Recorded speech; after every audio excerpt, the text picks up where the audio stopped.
Hello everyone, আজ আমি আপনাদের নিয়ে যাব এক অনন্য স্পিরিচুয়াল অ্যান্ড ট্রাভেল জার্নিতে।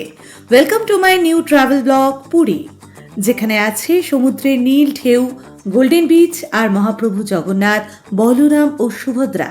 আছে চৈতন্য মহাপ্রভুর অশেষ লীলা। শুধুমাত্র একটি ট্যুরিস্ট ডেস্টিনেশনই নয়, এটি হলো একটি অনুভূতি, একটা ইমোশন, যেটি আমাদের মনকে একদিকে শান্তি দেয় আর অন্যদিকে দেয় অ্যাডভেঞ্চারের thrill. From the mesmerizing sunrise at Puri beach to the timeless history of Jagannath temple, everything here has its own magic. So, stay tuned with me কারণ আজকের এই ব্লগে আমি আপনাদের ঘুরিয়ে দেখাবো পুরীর কালচার, স্পিরিচুয়ালিটি, ফুড আর অবশ্যই বিচের পিওর ভাইবস।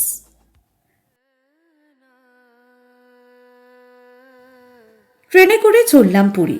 হঠাৎ করে ঠিক করা এই শর্ট ট্যুর। বেরিয়ে পড়েছি আমরা পুরীর জগন্নাথ ধামের উদ্দেশ্যে। নিত্যদিনের কাজের চাপ থেকে কিছুটা মুক্তি, কিছুটা শান্তির খোঁজ।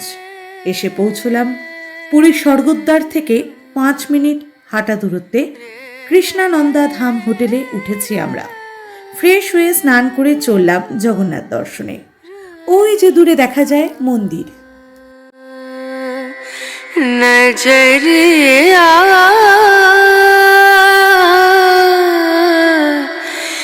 लागे नहीं कहीं ओ नजरिया लागे नहीं कहीं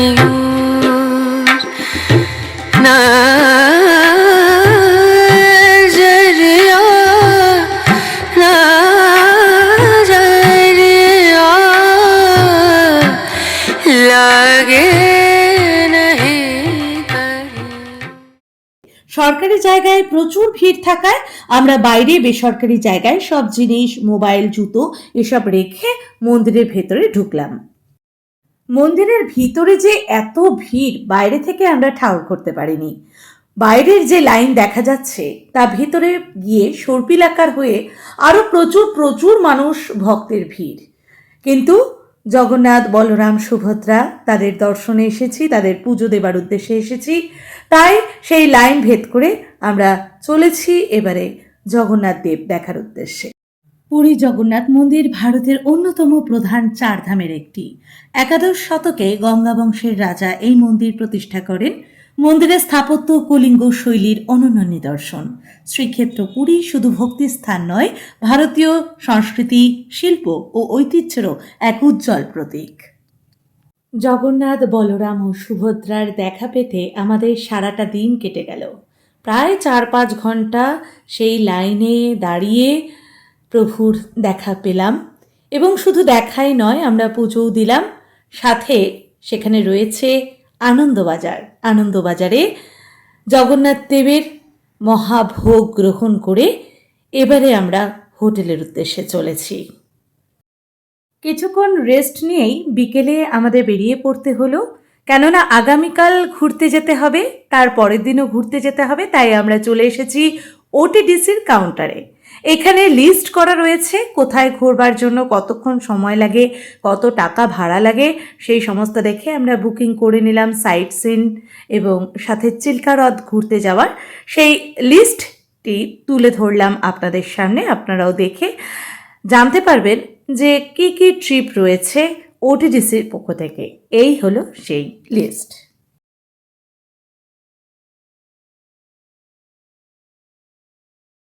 ওটিডিসির টিকিট বুকিংয়ের পর আমরা চলেছি সি বিচের উদ্দেশ্যে। পথে দেখা মিলল সুইট কর্নের। সেখান থেকে সুস্বাদু সুইট কর্ন খেয়ে এবারে আমরা সাগরের উদ্দেশ্যে চলেছি। সমুদ্র দেখে মন প্রাণ জুড়িয়ে গেল। খানিকক্ষণ সময় আমরা সমুদ্রে কাটালাম। বেশিক্ষণ সময় কাটাতে পারিনি, কেননা সেদিন প্রচণ্ডই টায়ার্ড ছিলাম আমরা। একে তো এত জার্নি করে এসেছি, তার উপরে জগন্নাথ দেব দর্শনের ওখানেও অনেকটা খাটনি ধকল হয়েছে। তো আমরা সত্যিই খুবই টায়ার্ড ছিলাম। আর তাছাড়া পরদিন সকাল সকাল উঠতে হবে, প্রায় ভোরবেলা 4:30 নাগাদ আমাদের ঘুম থেকে উঠতে হবে, তারপর সাইট সিনের জন্য যেতে হবে। তাই বেশিক্ষণ আমরা সি বিচে কাটাইনি। পুরীতে প্রচুর নিরামিষ আমিষ বিভিন্ন ধরনের হোটেল রয়েছে, রিজনেবল দামে সেখানে খাবার পাওয়া যায়। ডিনার সেখানে সেরে আমরা হোটেলে চলে যাই। প্রথম দিন আমাদের এভাবেই কেটে যায়। পরদিন সকাল সকাল উঠে যেতে হবে সাইট সিনের উদ্দেশ্যে।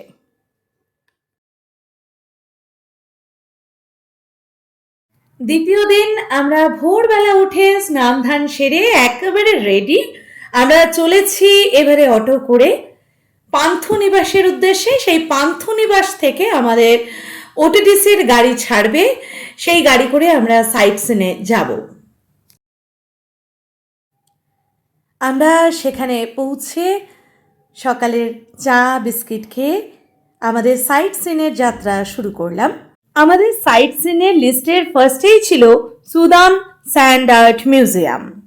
আমরা ছাতা নিয়েই বেরিয়েছিলাম, কিন্তু বাইরে দিকে বৃষ্টি হচ্ছে না, তাই বোকামি করে ছাতা দুটো আমরা বাসে ফেলে রেখে এসেছি। খানিকক্ষণ ঘোরার পরে দেখি বাইরে অঝোরে বৃষ্টি শুরু হলো। এমন বৃষ্টি যে 2-3টে স্যান্ড আর্ট দেখার পরেই মনে হলো এই বৃষ্টিতে বেশিক্ষণ আর ঘোরা যাবে না, পুরো ভিজে একেবারে কাক ভেজা হয়ে যাব। তো তাই আমরা উঠে বসলাম বাসে। এরপর আমাদের ব্রেকফাস্টের জন্য নিয়ে গেল হোটেলে। বিভিন্ন খাবারের মধ্যে থেকে আমরা মশলা ধোসা অর্ডার করে নিলাম।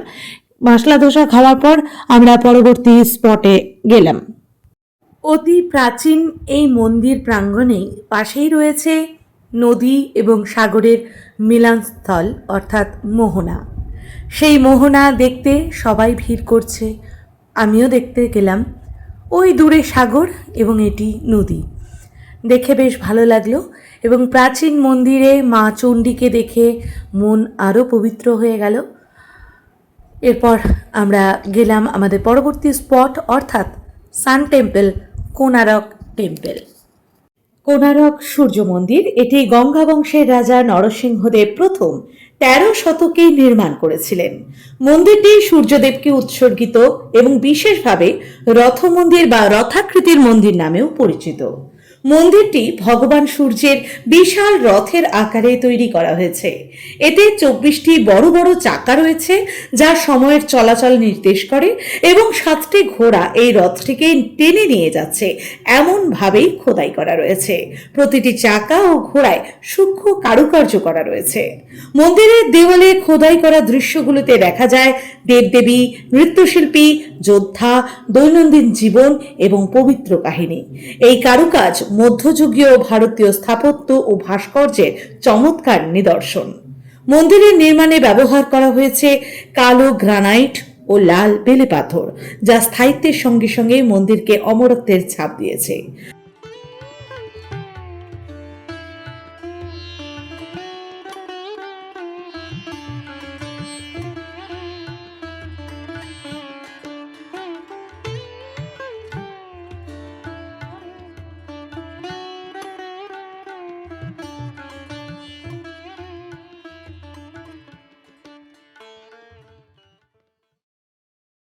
এবারে আমরা চললাম আমাদের পরবর্তী স্পট ধবলগিরি দেখতে। ধবলগিরি ওড়িশার দয়া নদীর তীরে অবস্থিত। এটি অশোকের কলিঙ্গ যুদ্ধের ভয়াবহ স্মৃতি ধারণ করে।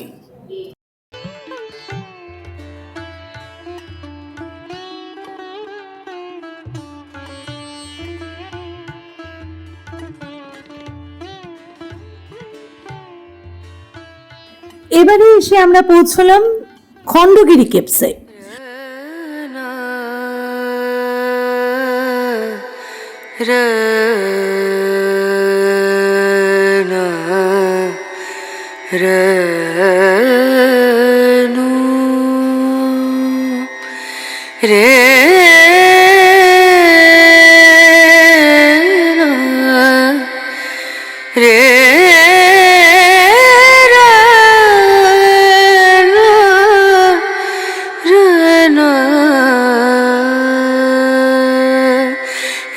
नजरिया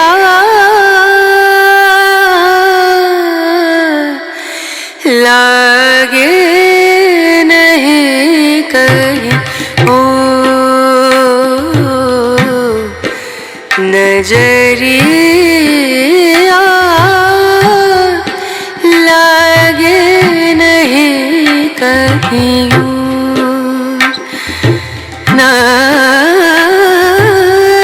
नजरिया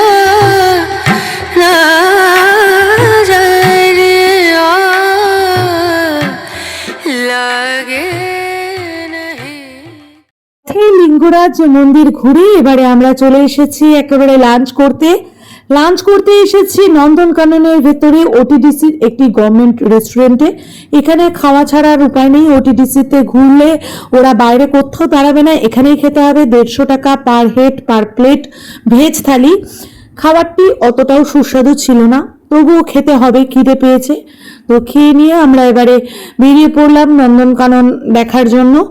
নন্দনকাননে গাইড দাদা আমাদের বুঝিয়ে দিলেন কখন আমাদের ব্যাটারি চালিত গাড়ি আসবে, কতটুকু পথ আমাদের হেঁটে ঘুরতে হবে, কতটুকু পথ আমাদের ব্যাটারি চালিত গাড়ি করে ঘুরতে হবে। সেখানে বেশ কিছু পাখি দেখলাম, রেপটাইলস দেখলাম, বাঘ, এই সমস্ত দেখে আমরা সেদিনের নন্দনকানন ভ্রমণ সম্পন্ন করলাম।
সারাদিন প্রচুর ঘোরাঘুরির পর আমরা হোটেলে গিয়ে রেস্ট নিই এবং কিছুটা রাতের দিকেই বেরোই, বিচে আসি, বিচে খানিকক্ষণ সময় কাটাই এবং তারপর আমরা ডিনার করতে চাই বিচের পাশেই মেন রোডের ধারে একটি নামি চাইনিজ রেস্টুরেন্টে।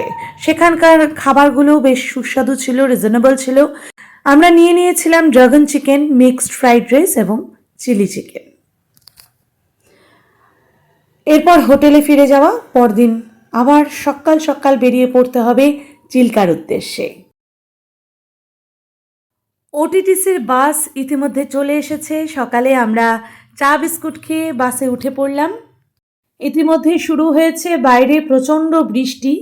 আমাদের গাইড দাদা বললেন যে আজকের মাইন্ডসেট অমনভাবেই রাখতে যে আমরা যখন চিল্কা হ্রদে বোটিং করব ঠিক সেই সময় কিন্তু প্রচণ্ড বৃষ্টি হতে পারে, সুতরাং মন ওভাবেই স্থির করে রাখুন যে আজকে কিন্তু আপনাদের ভিজতে হবে। তো সেই হিসেবে আমরা রেনকোট, ছাতা সমস্ত কিছু নিয়েই বেরিয়েছি, কিন্তু আমাদের ভাগ্য ভালো যে আমরা ভিজিনি। সকালে আবারও একটি জায়গায় আমরা দাঁড়াই এবং সেখান থেকে আমরা ব্রেকফাস্ট স্বরূপ খেয়ে নিই মশলা ধোসা। তারপর আসে আলারনাথ মন্দির। আলারনাথ মন্দিরের একটি হিস্ট্রি রয়েছে। মহাপ্রভু জগন্নাথকে না দেখতে পেয়ে চৈতন্য মহাপ্রভু তিনি চলে আসেন এই ছোট্ট একটি গ্রামে, যার নাম ব্রহ্মগিরি গ্রাম। সেই গ্রামে এসে তিনি জগন্নাথ মহাপ্রভুর দেখা পান আলারনাথ নামে। সেখানে জগন্নাথ দেবের আলারনাথ রূপের দেখা পাই এবং চৈতন্য শিলাও আমরা দেখতে পাই। তারপর আমরা সরাসরি চলে যাই একেবারে চিল্কা হ্রদের উদ্দেশ্যে। সেখানে চিল্কা হ্রদে গিয়ে দেখি ওটিডিসির সমস্ত যে বোটগুলো রয়েছে সেগুলো একেবারে রেডি। আমরা যাওয়ার সঙ্গে সঙ্গেই আমাদের এক এক করে নাম ডাকা শুরু হয়। সব নাম ধরে ধরে আমাদেরকে বোটে উঠিয়ে দেওয়া হয়। বোটে তো উঠে পড়লাম। বৃষ্টি বৃষ্টি ভাব, কিন্তু বৃষ্টি নেই। একটা মেঘলা ওয়েদার, হাওয়া দিচ্ছে। তো ভাবছি এই বুঝি বৃষ্টি এলো, এই বুঝি বৃষ্টি এলো, কিন্তু বৃষ্টি আর আসেনি। প্রায় 2-3 ঘন্টা বোটে করে ঘোরার পর আমরা ডলফিনের দেখা পেলাম, যা ভিডিওতে ধরা অতটা সম্ভব হয়নি, তবুও আমি দেখাবার চেষ্টা করেছি সেই ভিডিও আপনাদের সামনে থাকবে। এবং অবশ্যই আমরা সত্যি গ্রেটফুল ওটিডিসির কাছে, কেন ওটিডিসির জন্যই কিন্তু সেই ডলফিন দেখা সম্ভব হয়েছিল সেদিন। চলুন দেখা যাক সেই ভিডিও। এই যে যে যে যে এই যে যে যে এখানে অনেক আছে, এই যে আটকানো জায়গাটা না।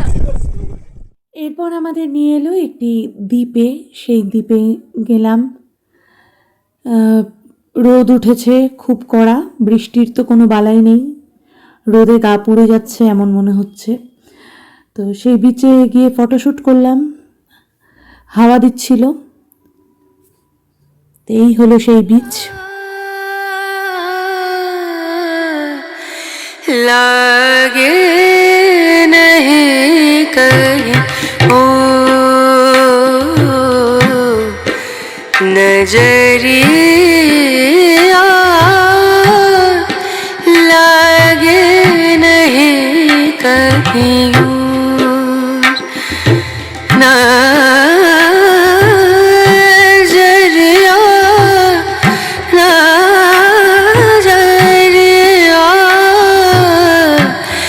लागे नहीं कहीं।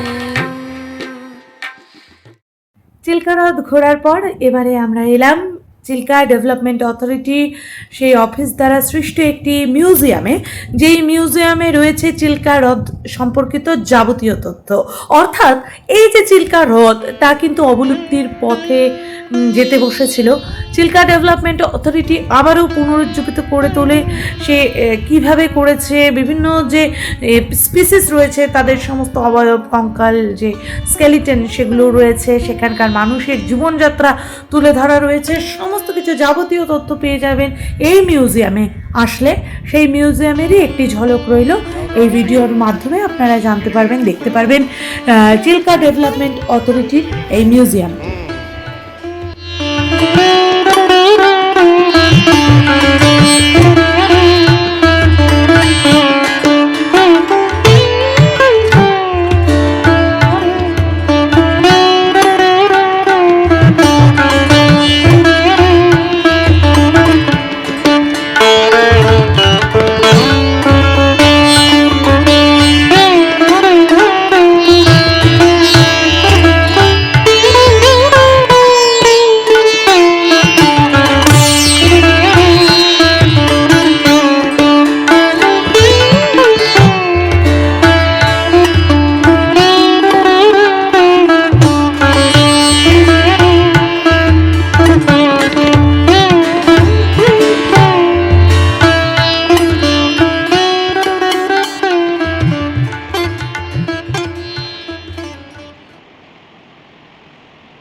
সেদিন হোটেলে ফিরে পুরীর টাটকা ফিশ মার্কেট থেকে পমফ্রেট মাছ এবং পার্শে মাছ কিনে রান্না করতে অর্ডার দিই। রান্না চলতে থাকে আর এদিকে আমরা বাইরের কিছু জামা কাপড় কেনাকাটা, শপিং, এছাড়াও কাকাতুয়া মিষ্টান্ন ভাণ্ডার থেকে খাজা, সেই সমস্ত কিছু কিনে আমরা রাতে ডিনার সারি সেই টাটকা পমফ্রেট এবং পার্শে মাছ দিয়ে। পুরী ভ্রমণ এখানেই আমাদের সম্পন্ন হলো। বাড়ি ফিরে আবার কাজকর্মে ফিরতে হবে। ভিডিওটি কেমন লাগলো অবশ্যই কমেন্ট করে জানাবেন, ভালো লাগলে লাইক এবং শেয়ার করবেন এবং এমন ভিডিও পাওয়ার জন্য আমার এই চ্যানেলটি সাবস্ক্রাইব করে রাখবেন। Thank you, good bye.